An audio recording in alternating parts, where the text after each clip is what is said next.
നമ്മുടെ പ്രിയ സാം അല്പസമയം നമ്മോട് ദൈവവചനത്തിൽ നിന്ന് സംസാരിക്കും. പ്രിയ സാമിനെ അതിനായി ക്ഷണിച്ചു. Praise the Lord. ഹല്ലേലൂയ. സന്തോഷമുള്ള മുഖങ്ങളായി നിങ്ങളെ കണ്ട് എൻ്റെ കർത്താവിനെ സ്തുതിക്കുവാൻ എൻ്റെ ദൈവം എൻ്റെ ജീവിതത്തിൽ നൽകിയ വലിയ ഭാഗ്യത്തിനായി കർത്താവിനെ സ്തോത്രം ചെയ്യുന്നു. ക്രിസ്തുവിൻ്റെ രണാങ്കണത്തിൽ ധീരപടയാളിയായി പോരാടുന്ന പ്രിയ അഭിഷിക്തൻ, കുഞ്ഞാടിന്റെ തിരുനിണത്താൽ വീണ്ടെടുക്കപ്പെട്ട ദൈവമക്കളുടെ നീണ്ട നിര നിങ്ങൾക്ക് ഓരോരുത്തർക്കും എൻ്റെ ക്രിസ്തീയ രാത്രി വന്ദനത്തെ ഈ പ്രാരംഭ നിമിഷം അറിയിച്ചു കൊടുക്കട്ടെ. കഴിഞ്ഞ കാലങ്ങളിൽ നിങ്ങളുടെ പ്രാർത്ഥനകൾ ഞങ്ങൾക്ക് അനുഗ്രഹമായിരുന്നു. നാം പാടിയതുപോലെ സിംഹക്കുട്ടികളും പട്ടിണി കിടക്കുന്ന നിമിഷം, സിംഹത്തിന് പട്ടിണി കിടക്കേണ്ട ഒരു സാഹചര്യവുമില്ല. തനിക്ക് പരിഷ്ടമാവുന്ന കരങ്ങളുണ്ട്, കിട്ടിയിരയെ കടിച്ച് തിന്നുവാൻ ശക്തിയേറിയ പല്ലുകളുണ്ട്, ഇരയുടെ പിറകെ ഓടിച്ചെന്ന് അവയെ പിടിച്ചെടുക്കുവാൻ ശക്തിയേറിയ പുറം കാലുകൾ അവയ്ക്കുണ്ട്. സാഹചര്യങ്ങളെല്ലാം അനുകൂലമാണെങ്കിലും അവ പട്ടിണി അനുഭവിക്കുമ്പോഴും പാവപ്പെട്ട ദൈവമക്കൾ പായിട്ട് വലിച്ചിട്ടിട്ട് അതിന്റെ മേൽ മുട്ടുമടക്കി സ്വർഗോന്നതങ്ങളിലേക്ക് നോക്കുമ്പോൾ അവന്റെ വയറ്റിൽ പട്ടിണി കൂടി കാണുവണ്ണം അവനെ നിറയ്ക്കുന്ന ദൈവകൃപയോർത്ത് രാത്രി നമുക്കൊന്ന് സ്തോത്രം ചെയ്യാം. ജ്ഞാനികളിൽ ജ്ഞാനിയാകുന്ന ശലോമോൻ തന്റെ ജ്ഞാനം കൊണ്ട് പോലും അളന്നിട്ട് മനസ്സിലാക്കുവാൻ കഴിയാത്തവണ്ണം വെറും ചേറിൽ നിന്ന് ഒരു ബലഹീനമായ തണ്ടിനെ ഉറപ്പിച്ചിട്ട് ആ ബലഹീനമായ തണ്ടിന്റെ മുകളിൽ മനോഹരമായ ഒരു താമരയെ വിരിയിപ്പിക്കുന്ന ദൈവം എളിയവനെ കുപ്പയിൽ നിന്നും ദരിദ്രനെ പൊടിയിൽ നിന്നും എഴുന്നേൽപ്പിച്ച് പ്രഭുക്കന്മാരോടൊപ്പം ജനത്തിന്റെ പ്രഭുക്കന്മാരോടൊപ്പം ഇരുത്തുന്ന ഒരു ദൈവമാണ്. അവൻ നമ്മെ മാനിക്കുന്ന കർത്താവാണ്. പാട്ടുകാരൻ പറഞ്ഞതുപോലെ അവൻ ആർക്കും കിടക്കാരനല്ല. ഇന്ന് രാത്രികാലം അടുത്ത് നിൽക്കുന്ന വ്യക്തിക്ക് കരം കൊടുത്തിട്ട് പറ, എന്റെ യേശു ആർക്കും കിടക്കാരനെന്ന്. ഒന്നും പറയുമോ? അടുത്ത് നിൽക്കുന്ന വ്യക്തിക്ക് കരം കൊടുത്തിട്ട് ചിരിച്ചോണ്ടെന്ന് പറയുമോ, എന്റെ യേശു ആർക്കും കിടക്കാരനല്ല. ഹല്ലേലൂയ. ഇന്ന് രാത്രിയിലെ അല്പനേരത്തേക്കായി നമ്മുടെ ശ്രദ്ധയെ സങ്കീർത്തനങ്ങൾ 136 23 വാക്യത്തിലേക്ക് കേന്ദ്രീകരിക്കാം. സങ്കീർത്തനം 136 23. പ്രിയ, ഞങ്ങളുടെ ആന്റി കാനഡയിലായതുകൊണ്ട് ബൈബിൾ വായിക്കാൻ ഇച്ചിരി താമസം ഉണ്ടാകും, എന്നാലും കുഴപ്പമില്ല.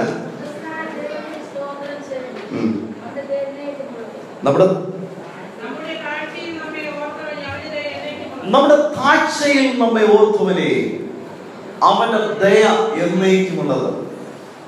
മറന്നു കളയുന്നവരുടെ നടുവിൽ, ഓർക്കാതെ പോകുന്നവരുടെ നടുവിൽ, നമ്മുടെ താഴ്ചകളിൽ നമ്മെ ഓർക്കുന്ന ഒരു ദൈവത്തിന്റെ കൃപയുണ്ട്. അനുഭവിക്കുന്ന ദൈവമക്കൾ ദൈവത്തെ സ്തുതിച്ചുകൊണ്ടിരിക്കട്ടെ. കൃപ പ്രാപിച്ച ദൈവമക്കൾ രാത്രി ദൈവത്തിന് നന്ദി കരറ്റിക്കൊണ്ടിരിക്കട്ടെ. രാത്രികാലം അവൻ നമ്മെ താഴ്ചകളിൽ ഓർക്കുന്ന ദൈവമാണ്. മറന്നു കളയുന്നവരുടെ നടുവിൽ, അവൻ ഉപേക്ഷിക്കപ്പെട്ട് കളയുന്നവരുടെ നടുവിൽ നമ്മുടെ താഴ്ചയെ ഓർത്ത അവൻ നമ്മെ കരയേറ്റുന്ന ഒരു ദൈവമാണ്. ഹല്ലേലൂയ. ഈ ജനം കുഴിയിൽ വീണുപോയ ജനം, അവർ കുഴികളിൽ കുടുങ്ങിക്കിടക്കുന്ന ജനം, കരയേറ്റുവാൻ ആരുമില്ല എന്ന യെശയ്യാപ്രവചനം 42 അധ്യായത്തിന്റെ തുടർന്നുള്ള വാക്യങ്ങൾ വായിക്കുമ്പോൾ കാണുവാൻ സാധിക്കുന്നെങ്കിലും ആരും രക്ഷിപ്പാനില്ലാത്ത ജനത്തിനു വേണ്ടി പത്മോസിന്റെ ദ്വീപിൽ ഏകാന്തതയിൽ യോഹന്നാനെ കരയേറ്റുവാൻ വേണ്ടി ഇറങ്ങി വന്ന ദൈവത്തിന്റെ കൃപ എന്റെയും നിന്റെയും ഏകാന്തതയിൽ ഇറങ്ങി വന്ന നമ്മുടെ താഴ്ചകളെ ഓർത്ത അവൻ നമ്മെ കരം പിടിച്ച് നടത്തുന്ന ഒരു ദൈവത്തിന്റെ കൃപയോർത്ത സ്തോത്രം ചെയ്യാം. ഹല്ലേലൂയ. ആമേൻ. നമ്മുടെ ദൈവം മറക്കുന്ന ദൈവമല്ല. നമ്മുടെ ദൈവം മറക്കുന്ന ദൈവമല്ല. ആലയത്തിന്റെ പുറത്തുള്ള കവാടത്തിൽ 2 കാശിന് 5 കുരികളെ വെക്കുന്നുണ്ട്. 5 കുരികളിൽ വെക്കുന്നുണ്ട്. യൂഷ്വലി നമുക്ക് കിട്ടേണ്ടത് 1 കാശിന് 2 കുരികളിലാണ് കിട്ടേണ്ടത്. പക്ഷെ ഇവിടെ 2 കാശിന് എത്ര കുരികളെ കിട്ടുന്നുണ്ട്? 5 എണ്ണത്തെ കിട്ടുന്നുണ്ട്. നമുക്ക് ലഭിക്കേണ്ടത് എത്രണ്ണോ? 4 എണ്ണമാണ് ലഭിക്കേണ്ടത്. പക്ഷെ ഇവിടെ 1 എണ്ണം ഫ്രീ ആണ്. ദൈവം പറയാ 2 കാശിന് കിട്ടുന്ന 5 കുരിയിൽ അതിനകത്തൊന്നും ഫ്രീ ആയിട്ട് കിട്ടില്ല. ഒരു വിലയില്ലാത്ത ഒരു കുരിയിലില്ലേ, ഞാൻ അതിനെ കൂടെ ഓർക്കുന്ന ദൈവമാണ്. ഒരു വിലയില്ലെന്ന് ലോകം വിധി എഴുതിയതിനെ അനുഗ്രഹിക്കുന്ന ഒരു ദൈവമാണ് നമ്മുടെ കർത്താവ്. രാത്രികാലം ആ ദൈവത്തിന്റെ കൃപയാണ് ഇന്ന് രാത്രികാലം ഈ മൈക്കുമായി ദൈവം എന്നെ ഇവിടെ നിർത്തിയിരിക്കുന്നത്. അനുഭവത്തിൽ രാത്രികാലം പറയാൻ ദൈവമക്കളെ, അവൻ ആർക്കും കടക്കാനല്ല, അവൻ നമ്മുടെ താഴ്ചകളിൽ നമ്മെ ഓർക്കുന്ന ദൈവമാണ്. ഹല്ലേലൂയ.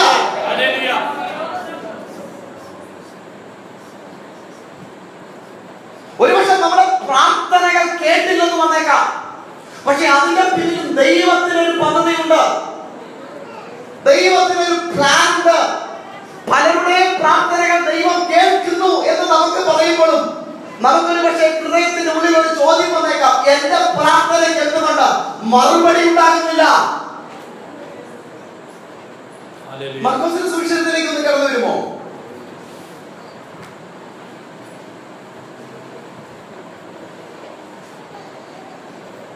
അഞ്ചാമത്തെ അതിന്റെ 10ാമത്തെ വാക്യം ഒന്ന് വായിക്കും ആർക്കെങ്കിലും? മർക്കോസിന്റെ 5-ാമത്തെ 10ാമത്തെ വാക്യം.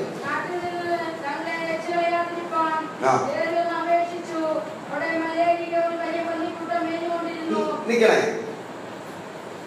ഇവിടെ ഭൂതമാണ് കർത്താവിനോട് അപേക്ഷിക്കുക, കർത്താവേ ഈ നാട്ടിൽ നിന്ന് ഞങ്ങളെ പറഞ്ഞു വിടരുത്. ആരാണ് പറയുന്നത്? അപ്പല്ല ആരവല്ല പ്രാർത്ഥിക്കുന്ന ഭൂതം പ്രാർത്ഥിക്കുക. ആരോട്? അപേക്ഷയാണ്, റിക്വസ്റ്റ് ചെയ്യാണ്. ആരോട്? കർത്താവ് ഞങ്ങൾ ഇവിടുന്ന്. ആ പ്രാർത്ഥന ആര് കേട്ടെന്നറിയോ? കർത്താവ് കേട്ട് അവരൊരു പന്നി കൂട്ടത്തിലേക്ക് കുറച്ച് കഴിയുമ്പോൾ അവിടുത്തെ നാട്ടുകാർ വന്നിട്ട് അതിന്റെ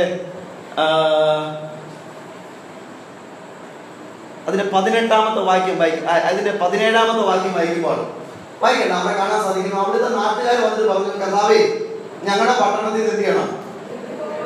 വിട്ടുപോകാൻ പറഞ്ഞു. ആ പ്രാർത്ഥന ആര് കേട്ടു? കർത്താവ്. ഇവിടെ ഭൂതസ്ഥൻ ഇപ്പൊ ഭൂതസ്ഥൻ രക്ഷിക്കപ്പെട്ട് സ്നാനപ്പെട്ട് അനുഗ്രഹിക്കപ്പെട്ട് പ്രതിസ്ഥാനായിട്ട് ഇരിക്കുകയാണ്. പുള്ളി വന്നിട്ട് പറഞ്ഞു, കർത്താവേ എന്നോട് ഒന്ന് നിന്റെ ഒപ്പം കൊണ്ടുപോ.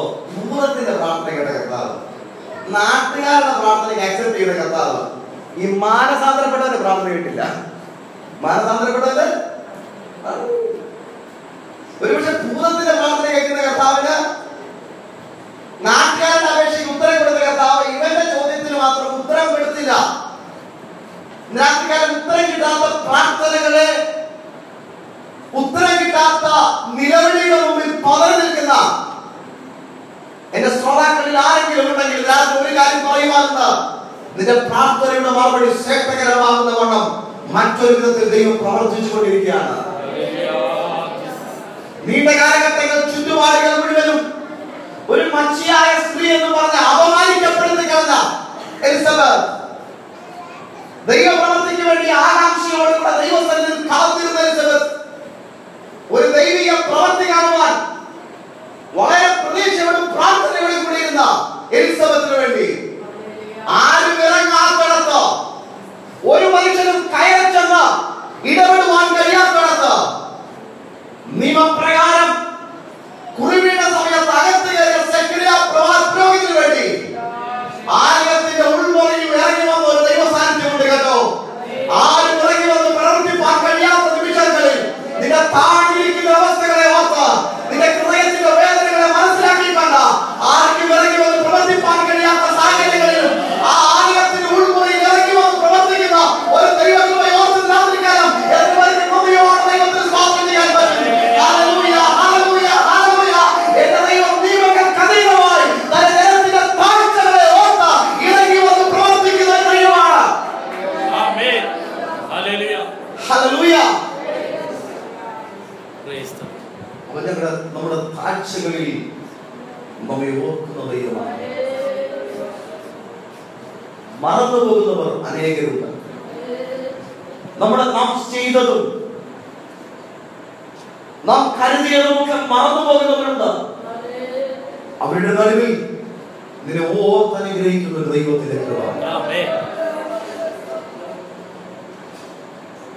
മറന്നുപോയെങ്കിലും രാജാവിന്റെ ഉറക്കത്തെ പോലും കെടുത്തിയിട്ട് ദിനവൃത്താന്ത പുസ്തകങ്ങളുടെ ഉള്ളിൽ കൂടെ ഒരു രാത്രി രാജാവിനെ കടത്തിവിട്ടിട്ട് പുറംവാതിലിക്കൽ ഒറ്റപ്പെട്ടവരായി കിടന്ന ഹല്ലേലൂയ, ഹല്ലേലൂയ, ഒരു മോർദെഖായിയെ മാനിപ്പാൻ വേണ്ടി ദൈവം അവന്റെ ഓർമ്മയുടെ പുസ്തകം തുറന്നെങ്കിൽ എന്നെ ദൈവത്തെ സേവിക്കുന്ന ദൈവത്തിന്റെ പൈതലേ, നിന്റെ ആവശ്യങ്ങളെ മാനിക്കുവാൻ, നിന്റെ ആവശ്യങ്ങളെ നിന്റെ കൂടെ ഇരുപ്പാൻ, നിന്റെ സ്ഥാനം മാറ്റുവാൻ, നിന്റെ അവസ്ഥ മാറ്റുവാൻ, നിന്റെ കുടുംബത്തിൽ വ്യതിയാനങ്ങൾ വരുത്തുവാൻ, നിന്റെ തലമുറയുടെ ഭാവിക്ക് വ്യതിയാനങ്ങൾ വരുത്തുവാൻ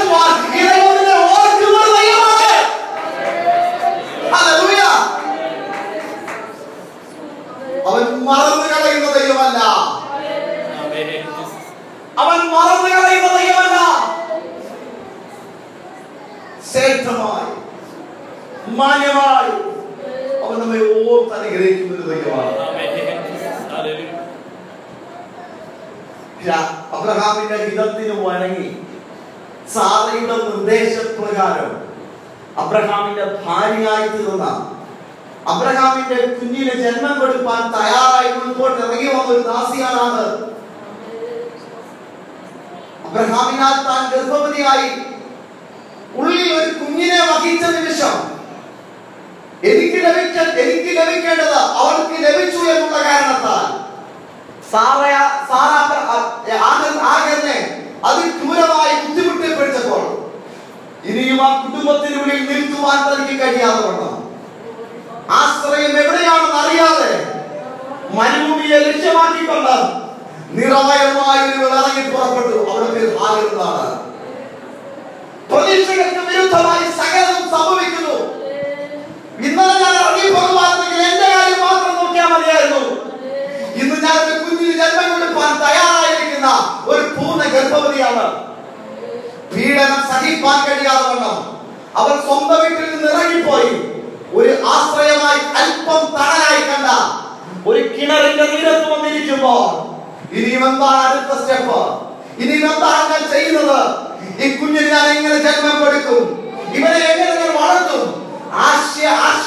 ആശയക്കുഴപ്പത്തിലെത്തി പ്രതികൂലമായ സാഹചര്യങ്ങളെ അഭിമുഖീകരിക്കപ്പെട്ട ആഹറിനു വേണ്ടി സ്വർഗത്തിന്റെ ദൂതൻ ആ കിണറിന്റെ തീരത്തിറങ്ങി.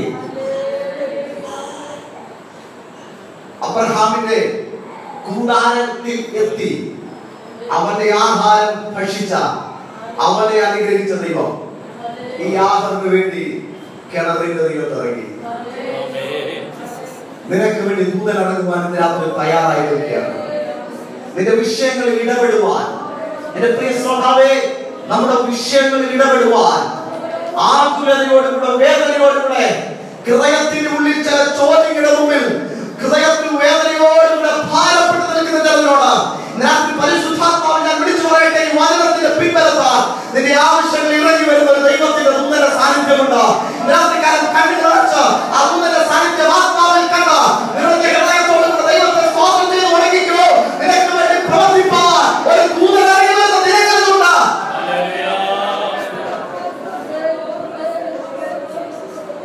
ദൂതനെ കണ്ട ഹാഗർ പറഞ്ഞൊരു കാര്യം ഉൽപ്പത്തി പുസ്തകത്തിൽ വളരെ മനോഹരമായ രീതിയിൽ ആലേഖനം ചെയ്തിട്ടുണ്ട്.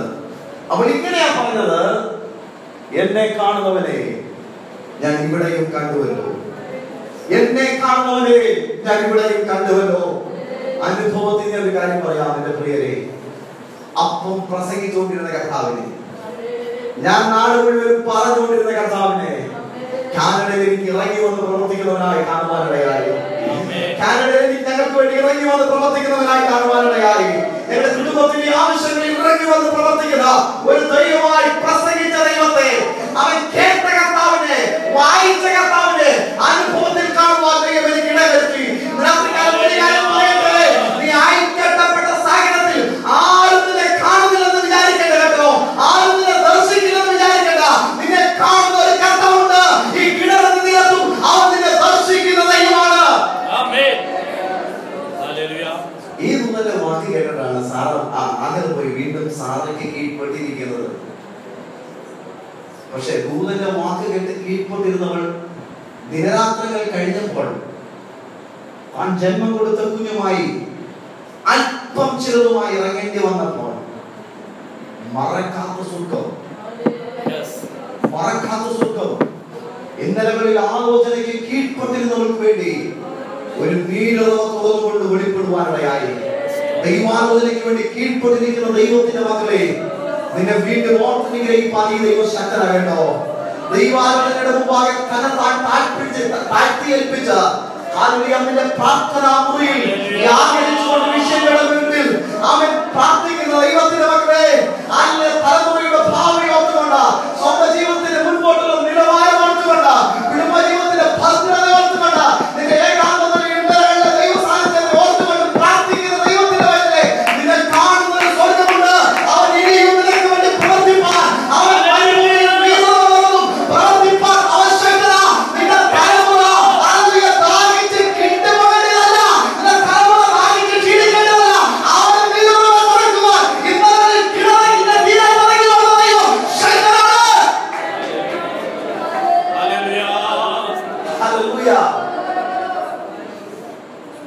നമ്മുടെ താഴ്ചകളിൽ നമ്മെ ഓർക്കുന്ന ദൈവം.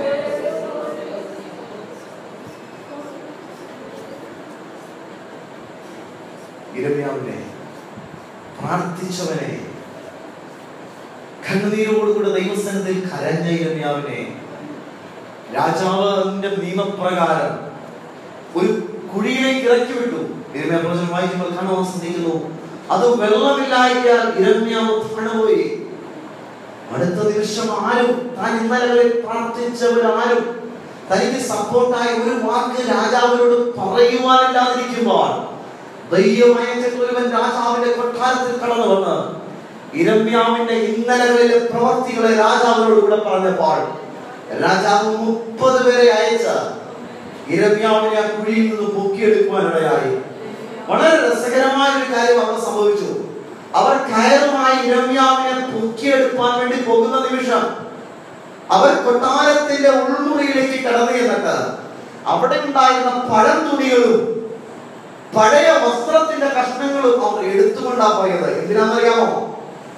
യിരെമ്യാവിനെ കുഴിയിൽ നിന്ന് കരയേറ്റുമ്പോൾ, കുഴിയിൽ നിന്ന് യിരെമ്യാവിനെ പൊക്കിയെടുക്കുമ്പോൾ കയറിന്റെ ഒമ കൊണ്ട് യിരെമ്യാവിന്റെ ശരീരം മുറിയാതിരിപ്പാൻ അവർ പഴംതുണികളിൽ പൊതിഞ്ഞാണ് യിരെമ്യാവിനെ പുറത്തേക്ക് എടുത്തത്.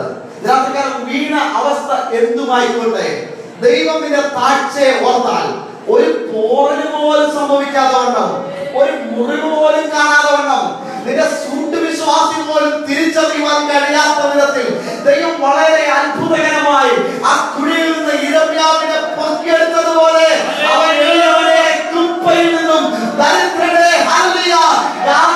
നിന്നും പൊക്കിയെടുക്കുന്ന ദൈവമാ. ഒരു മുറിവ് പോലും ഇല്ലാതെ വണ്ണം യിരെമ്യാവിനെ എല്ലാവരെയും പൊക്കിയെടുത്തെങ്കിൽ അവരുടെ താഴ്ചകളെ ഓർത്ത് അനുഗ്രഹിക്കുന്ന ദൈവമാണ്. തന്റെ ഭക്തന്മാരുടെ നിലവിളിക്കുന്ന തന്റെ ഭക്തന്മാരുടെ നിലവിളിയുടെ മുമ്പിൽ അവൻ സ്ഥിതി മാറ്റുന്ന കർത്താവാണ്. അവൻ നമ്മുടെ സ്ഥിതി മാറ്റുന്ന കർത്താവാണ്. അവൻ നമ്മെ ഓർത്ത് അനുഗ്രഹിക്കുന്ന ഒരു ദൈവമാണ്. ഒരു പക്ഷേ പ്രതികൂലത്തിന് നടുവിൽ, പ്രശ്നത്തിന് നടുവിൽ നാം അറിയാതെ പറഞ്ഞു പോയേക്കാം ദൈവം എന്നെ മറന്നു പോകുന്നത്. നമ്മുടെ ഒരു മിനിയേച്ചർ വേർഷനുണ്ട്. നമ്മുടെ സർവ്വഗുണങ്ങളും അടങ്ങിയ ഒരു വ്യക്തിയുണ്ട്. അതായത് പേര് ഹബക്കൂക്ക് എന്നാണ്. ഹബക്കൂക്ക് പുസ്തകം 1-ാം അധ്യായം 1 മുതലുള്ള വാക്യങ്ങളൊന്ന് വായിക്കുമ്പോൾ ഒന്ന് വായിക്കാം. ഹബക്കൂക്ക് പുസ്തകം 1-ാം അധ്യായം 1 മുതലുള്ള വാക്യം.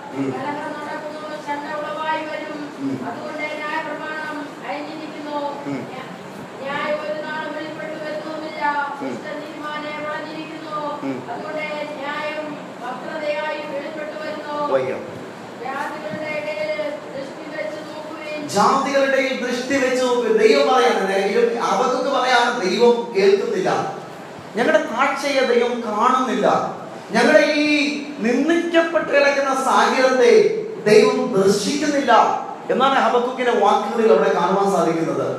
പക്ഷെ ദൈവം ഇറങ്ങി വന്നിട്ട് ഹബക്കൂക്കിനോട് പറയുന്ന ഒരു കാര്യമുണ്ട്. ജാതികളുടെ ദൃഷ്ടി വെച്ച് നോക്കുവിൻ, ഞാൻ നിങ്ങളുടെ ഈ കാലത്ത് പ്രവർത്തിക്കുവാൻ പോകുന്ന എന്താണെന്ന് ഞാൻ വിവരിച്ചു പറഞ്ഞാൽ നിങ്ങൾക്ക് വിശ്വസിക്കാൻ കഴിയില്ല. അതുകൊണ്ട് ഞാൻ നിങ്ങളോട് പറയാനുള്ളത് ശ്രദ്ധിക്കണമേ. ചില വിഷയങ്ങളിൽ നമ്മുടെ താഴ്ചകളിൽ ദൈവം നമ്മെ മറന്നു കളഞ്ഞോ എന്നൊരു ചിന്താഗതി നമ്മുടെ ഉള്ളിൽ കൂടെ കടന്നുപോയേക്കാം. പക്ഷേ ദൈവം പറയാണ്, എന്റെ മൗനതയുടെ കാരണം മറ്റൊന്നുമല്ല, ഞാൻ വിവരിച്ചു പറഞ്ഞാൽ ഞാൻ എങ്ങനെയാണ് നിന്നെ മാനിപ്പാൻ പോകുന്നു എന്നത് ഞാൻ നിന്നെ വിവരിച്ചു പറഞ്ഞാൽ നിനക്ക് വിശ്വസിപ്പാൻ കഴിയില്ല. അതുകൊണ്ടാണ് ഞാൻ പറയാനുള്ളത്, എന്നെ ശ്രമിക്കുന്ന മാന്യ സ്വഭാവേ, താഴ്ചയിരിക്കുന്ന തന്റെ ഭക്തന്മാരെ ദൈവം ഉയർത്തുന്നത് ദൈവം വളർത്തുവാൻ പോകുന്നത്, ദൈവം അനുഗ്രഹിപ്പാൻ പോകുന്നത് ഒരു മനുഷ്യനും വിവരിച്ചു കേട്ടാൽ വിശ്വസിപ്പാൻ കഴിയാത്ത വിധത്തിൽ അവൻ തന്റെ ഭക്തന്മാരെ ശക്തിമത്താക്കി അവൻ ഉപയോഗിക്കുന്ന ദൈവമാണ്. തുള്ളലും പച്ചപ്പുഴുവും വെട്ടിക്കളിയും തിന്നുപോയ സംവത്സരങ്ങളെ നോക്കിക്കൊണ്ട് കരഞ്ഞ ഇസ്രായേലിനോട് ദൈവം യോവേൽ പ്രവാചകൻ മുഖാന്തരം അരുളി ചെയ്ത ഒരു ആലോചനയുണ്ട്. എന്റെ ജനം ഇനിയും ഒരു നാളും താഴ്ന്നു പോകുകയില്ല, എന്റെ ജനം ഇനിയും ഒരു നാളും ലജ്ജിച്ചു പോകുകയില്ല. ഞാൻ അവരുടെ നടുവിലുണ്ടല്ലോ, അതുകൊണ്ട് നഷ്ടപ്പെട്ടതിനെ ഞാൻ അവർക്ക് മടക്കി കൊടുക്കും. എന്നെ ശ്രമിക്കുന്ന മാന്യ ശ്രോതാവേ, രാത്രികാലം താഴ്ചകളെ ഓർക്കുന്ന ദൈവം ഇന്നലെ നഷ്ടപ്പെട്ടു പോയ സംവത്സരങ്ങളെ നോക്കിക്കൊണ്ട് വിലപിക്കുന്ന ജനങ്ങളോട് പരിശുദ്ധാത്മാവിൽ രാത്രികാലം ഈ വചനത്തിന്റെ പിന്തുണക്കാരൻ വിളിച്ചു പറയട്ടെ, അവൻ ആർക്കും കരക്കാരനായ ദൈവമല്ല. അവൻ പറയാണ്, ഞാൻ ചിലതിന് മടക്കി കൊടുക്കും, എന്റെ ജനയും ഇനിയും ലജ്ജിപ്പാൻ ഞാൻ സമ്മതിക്കുകയില്ല. 14 കൂട്ടത്തിലുണ്ടായിരുന്ന സകല ആഹാര സാധനങ്ങൾ കടലിൽ വലിച്ചെറിഞ്ഞിട്ടു. ഞങ്ങൾക്ക് രക്ഷപ്പെടുമെന്നുള്ള ആശ നശിച്ചു പോയപ്പോഴും അപ്പോസ്തലർ 27-ാം അധ്യായം വായിക്കട്ട. അവിടെ കാണുവാൻ സാധിക്കുന്ന ഒരു കാര്യമുണ്ട്. തിരയുടെ കോമത്താൽ, തിരയുടെ ശക്തിയാൽ പൗലോസ്ലീഹായും കൂടെ ഉണ്ടായിരുന്ന 275 പേർ യാത്ര ചെയ്ത ആ പടകിന്റെ അമരം തകർന്നു പോയപ്പോഴും പൗലോസ് നിന്ന ആ പലകപ്പുറത്ത് ആ അർദ്ധരാത്രി പൗലോസിന് വേണ്ടി ഒരു ദൂതൻ ഇറങ്ങി വന്നെങ്കിൽ തകരപ്പെട്ട സാഹചര്യങ്ങളിൽ അഭിമുഖീകരിക്കുന്ന ദൈവമക്കളെ, ജീവിതത്തിൽ തകർച്ചകൾ കണ്ടുകൊണ്ട് ഇന്നലകളിൽ ഒഴികെ കണ്ണുനീർ ചാലുകൾ ഇന്നും തോരാവണ്ണം കരഞ്ഞുകൊണ്ടിരിക്കുന്ന സാഹചര്യങ്ങളെ അഭിമുഖീകരിക്കുന്ന ദൈവത്തിന്റെ പൈതലേ, തകർന്നു പോയ നിന്റെ പലയുടെ പുറത്തും ഈ സ്വർഗ്ഗം ഇറങ്ങി വന്നതിനോട് ദൂത് പറയുന്ന ഒരു ദൈവമാണ്. പൗലോസേ, നീ ഭ്രമിക്കണ്ട, ഞാൻ നിന്നെ സേഫായി ഒരു കരയിൽ എത്തിക്കും.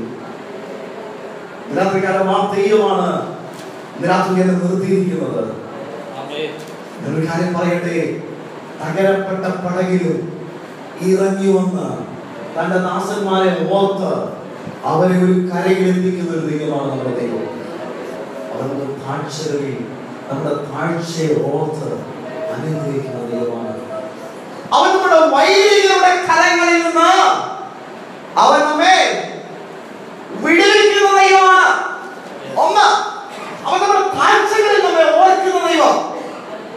2, അവൻ തന്റെ വൈരികളുടെ കരങ്ങളിൽ നിന്ന് നമ്മെ വിടുവിക്കുന്ന ദൈവം.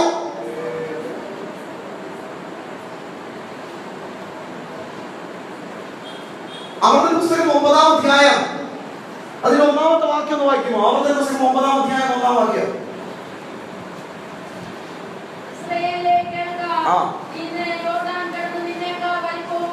ശ്രദ്ധിക്കണമേ, ഇസ്രായേലെ കേൾക്ക, നിന്നെ യോർദാൻ കടന്ന്. 1-ാമത്തെ പ്രത്യേകത നോക്കിയേ, തങ്ങൾ ജയിപ്പാൻ പോകുന്ന ഈ ശത്രുവിന്റെ പ്രത്യേകത എന്ന് പറയുന്നത്, ഒന്ന്, അവരെക്കാൾ വലിപ്പമുള്ളതാണ്. തങ്ങൾ അഭിമുഖീകരിക്കാൻ പോകുന്ന പ്രശ്നം എന്ന് പറയുന്നത് തങ്ങളെക്കാൾ വലിപ്പമുള്ളത്. 2 ബലമുള്ളത്. വായിക്കുന്നത്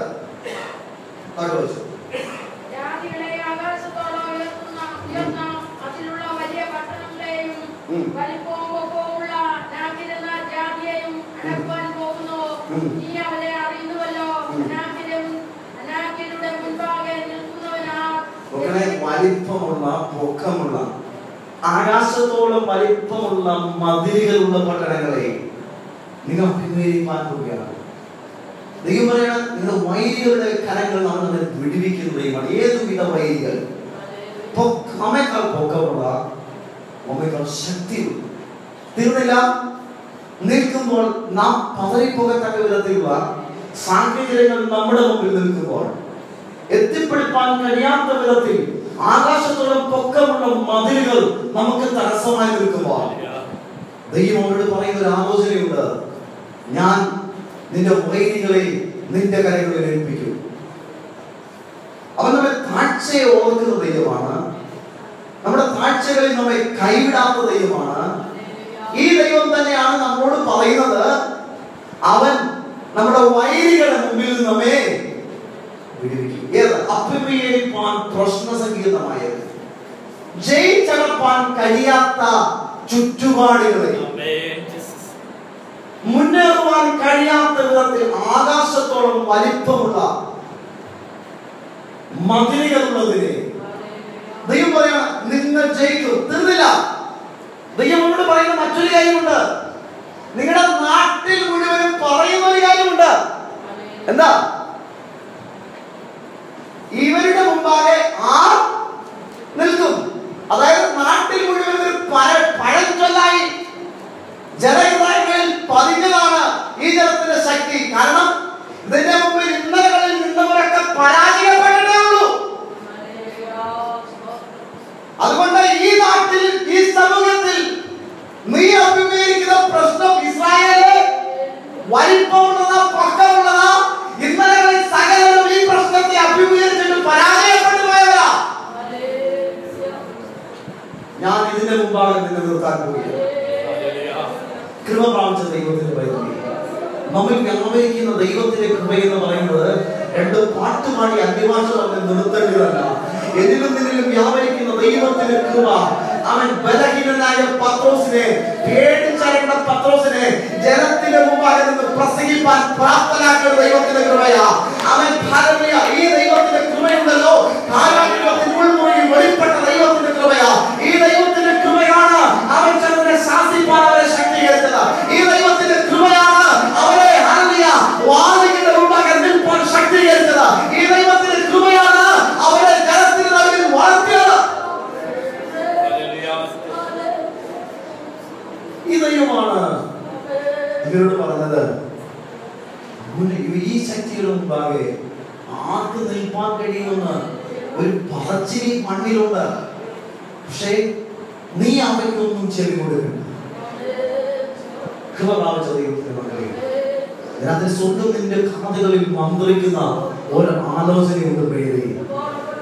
അത് മറ്റൊന്നുമല്ല, ഈ അഭിമുഖീകരിക്കുന്ന പ്രശ്നത്തെ നിനക്ക് മുമ്പായി ഞാൻ അഭിമുഖീകരിക്കാൻ പോവുകയാണ്. നീ ഇതിനെ കണ്ട് പതറണ്ട. നാട്ടുകാർ എന്തും പറഞ്ഞോട്ടെ, നാട്ടിൽ എന്തും സംസാരിച്ചോട്ടെ, നീ അഭിമുഖീകരിക്കുന്ന പ്രശ്നത്തെ ഞാൻ ഏറ്റെടുക്കാൻ പോവുകയാണ്. ഞാൻ നിനക്ക് മുമ്പായി കടന്നിരുന്ന ഈ പ്രശ്നത്തെ ജയിച്ചടക്കുവാൻ പോവുകയാണ്. രാത്രികാലം താഴ്ചകളെ ഓർത്ത ദൈവം നിന്റെ വിഷയത്തെ ഏറ്റെടുക്കാൻ രാത്രി തയ്യാറാണ്. അതിന്റെ കണ്ണുകളെ ഒരു നിമിഷം അടക്കാം. ഞാൻ നിങ്ങൾക്ക് പ്രാർത്ഥിപ്പാൻ കർത്താവിൽ താല്പര്യപ്പെടുന്നു. അല്ലെങ്കിൽ നിന്റെ താഴ്ചകളിൽ ഓർത്ത ദൈവം, നിന്റെ താഴ്ചകളിൽ ഓർത്ത ദൈവം രാത്രികാലം നിന്റെ വൈരികളെ കൂടെ നിന്റെ കരങ്ങളിൽ തരാൻ പോവുകയാണ്. മുന്നേറുവാൻ കഴിയാതെ വണ്ണം ജീവിതത്തിന്റെ പാതി വഴിയിൽ പതറി നിൽക്കുന്ന ജനങ്ങളോട്, ജീവിതത്തിന്റെ പാതി വഴിയിൽ അവൻ ഹൃദയത്തിൽ വേദനയോടുകൂടെ പകച്ചു നിൽക്കുന്ന ജനങ്ങളോട് പിടിച്ചടക്കുവാൻ കഴിയാതെ വണ്ണം, മുന്നേറുവാൻ കഴിയാതെ വണ്ണം, അതിശക്തമായ പ്രബലകരമായ പ്രതികൂലത്തിന്റെ മുമ്പിൽ അവൻ ബലഹീനനായി, ക്ഷീണിതനായി, ഓ ഞാനിതിനെ ജയിപ്പാൻ കഴിയുമോ എന്ന നാട്ടുകാരും എന്റെ ചർച്ചക്കാരും എന്നെ അഭിമുഖീകരിക്കുന്നവർ മുഴുവൻ പറയുന്ന ഇതിനൊക്കെ മുമ്പിൽ ഞാനൊരു പരാജയമാണ്.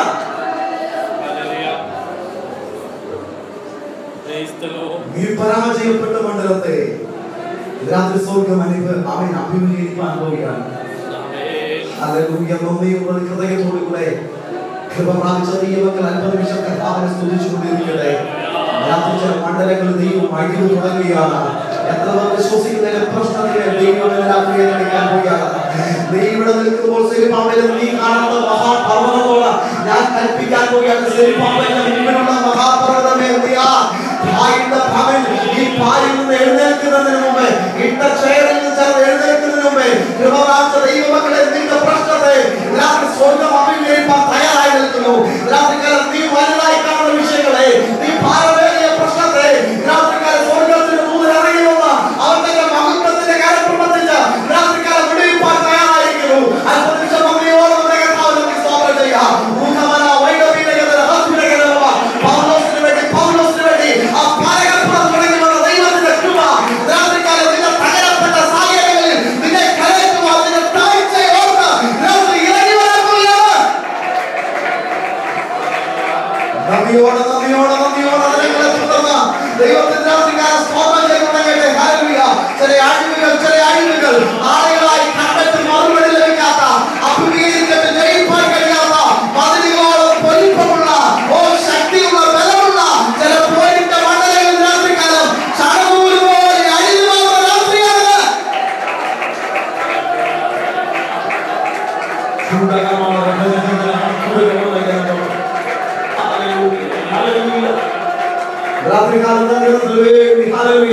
ദൈവം പ്രവർത്തിക്കുന്ന രാത്രിയാണ്. വിശ്വസിക്കുന്നു കർത്താവിനെ സ്തുതിച്ചുകൊണ്ടിരിക്കുന്നത് ഞാൻ വിശ്വസിക്കുന്നു. രാത്രികാലം അഭിമുഖീകരിക്കുന്ന വിഷയം എന്താണെന്ന് ഞാൻ അറിയുന്നില്ല. പക്ഷെ സ്വർഗ്ഗം രാത്രികാലം അറിയുന്നു. അവൻ പറയുകയാണ്, ഞാൻ നിന്റെ വിഷയം ഏറ്റെടുക്കാൻ പോവുകയാണ്. നിന്റെ താഴ്ച അവൻ കണ്ടു.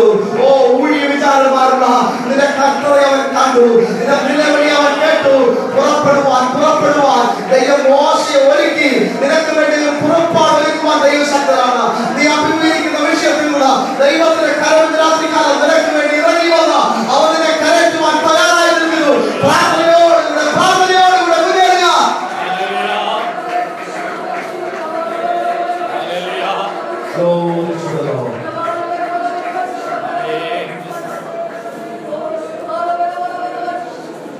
അവരുടെ താഴ്ചകളിൽ നിന്ന് ഓർക്കാൻ വേണ്ടി നമ്മുടെ വൈദികരുടെ കരങ്ങളിൽ നിന്ന് നമ്മൾ വിട്ടിരിക്കുന്ന ദൈവം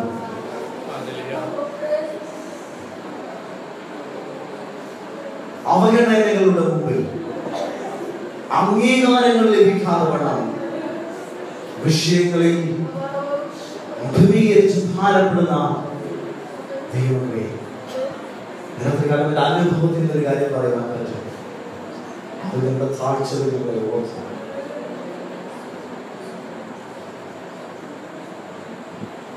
രണ്ടുപേരും കാനഡയിൽ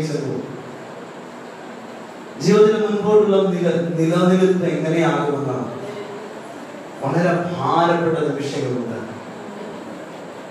ഇനിയൊരു ജോലി ലഭിച്ചില്ലെങ്കിൽ ഞങ്ങൾക്ക് ഇവിടെ നിലനിന്ന് പോകാൻ പറ്റാത്ത സാഹചര്യങ്ങൾ ഞങ്ങൾ അഭിമുഖീകരിച്ചു. കുറച്ചുകൂടെ എക്സ്പ്ലെയിൻ ചെയ്ത് പറഞ്ഞാൽ രാത്രികാലം ഞങ്ങൾ ഇന്ന് കരയേണ്ടതായിട്ട് വരും. ദൈവത്ര ആഴത്തിൽ ഞങ്ങൾ സ്നേഹിച്ചതാണ്. അറിയുവാൻ ഇതുവരെ ഞങ്ങൾ കണ്ടിട്ടില്ലാത്ത വ്യക്തിയിൽ നിന്നാണ്, ഞങ്ങൾ ഒരു പരിചയമില്ലാത്ത വ്യക്തിയിൽ നിന്നാണ് ഞങ്ങൾക്ക് ഓഫർ ലെറ്റർ കിട്ടി.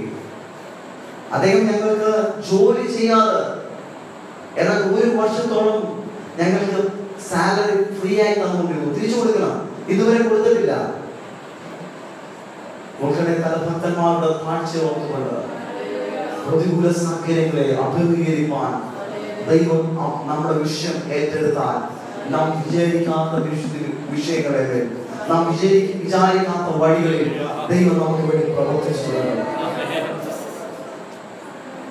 പ്രിയമുള്ളമായി ഞാൻ ഇന്റർവ്യൂവിന് വേണ്ടി കടന്നു പോകുമ്പോൾ രാത്രി ദൈവം എനിക്ക് ആ തലേ രാത്രിയിൽ എന്റെ പ്രാർത്ഥനാ മുറിയിൽ ഇറങ്ങി വന്ന് എന്നോട് പറഞ്ഞൊരു ആലോചനയുണ്ട്. യോസേഫിനോട് അസാധാരണതയെ കാണിച്ചതുപോലെ, കാരാഗൃഹ പ്രമാണി കാണിച്ചതുപോലെ നിന്നോട് അസാധാരണതയെ കാണിക്കുന്നു. ഇന്റർവ്യൂ ചെയ്ത ആ സഹോദരി അന്ന് പ്ലസ് ഹയർ ചെയ്തില്ലെങ്കിലും 2 മാസങ്ങൾക്ക് ശേഷം കാനഡയിൽ തന്നെ ലണ്ടൻ എന്ന് പറയുന്ന ഒരു സ്ഥലത്ത് ഒരു പാർട്ട് ടൈം ജോലിക്ക് വേണ്ടി അവരെ ഹയർ ചെയ്ത നിമിഷം ഞങ്ങൾ ഒരു ടൂർ അതിൻ്റെ അകത്തൂടെ നമ്മളെ ഇങ്ങനെ കൊണ്ടുപോയി കാണിക്കാൻ വേണ്ടി ഞങ്ങൾ പോയ നിമിഷം ഞങ്ങൾ രണ്ടുപേരും കെട്ടിപ്പിടിച്ചത് ആ സഹോദരി പറഞ്ഞൊരു വാക്കുണ്ട്, നിന്നെ കണ്ട നിമിഷം മുതൽ എന്റെ ഹൃദയം അസ്വസ്ഥതയായിരുന്നു. നിന്നെ ഇന്ന് ജോലിക്കെടുത്തപ്പോഴാ എന്റെ മനസ്സ് ഒന്ന് ശാന്തമായത്. യോസേഫിനോട് അസാധാരണതയെ തോന്നിയ ദൈവം കാരാഗൃഹ പ്രമാണിക്കുവാൻ യോസേഫിനോട് അസാധാരണതയ തോന്നിക്കുമെന്ന് ആ രാത്രിയിൽ പറഞ്ഞ ദൈവത്തിന്റെ ആലോചന എത്ര നിവർത്തിക്കപ്പെട്ടുവെന്ന് ഓർത്ത് ഞാൻ ചെയ്യുവാനിടയായി. രാത്രികാലം എന്നെ സേവിക്കുന്ന പ്രിയ സഹോദരങ്ങളെ, രാത്രികാലം അവൻ ആർക്കും കടക്കാൻ ദൈവമല്ല, അവൻ നമ്മുടെ താഴ്ചകളിൽ ഓർത്ത് അനുഗ്രഹിക്കുന്ന ദൈവമാണ്. നീ അഭിമുഖീകരിക്കുന്ന വിഷയം എന്തായിക്കോട്ടെ, ഈ ദൈവം നമ്മെ പിതാവിനോട് കർത്താവിനെ സ്തോത്രം ചെയ്യും. രാത്രി നമ്മളോടൊപ്പം കർത്താവിനെ സ്തുതിക്കുന്നത് ഞങ്ങൾക്ക് വളരെ സന്തോഷമാണ്.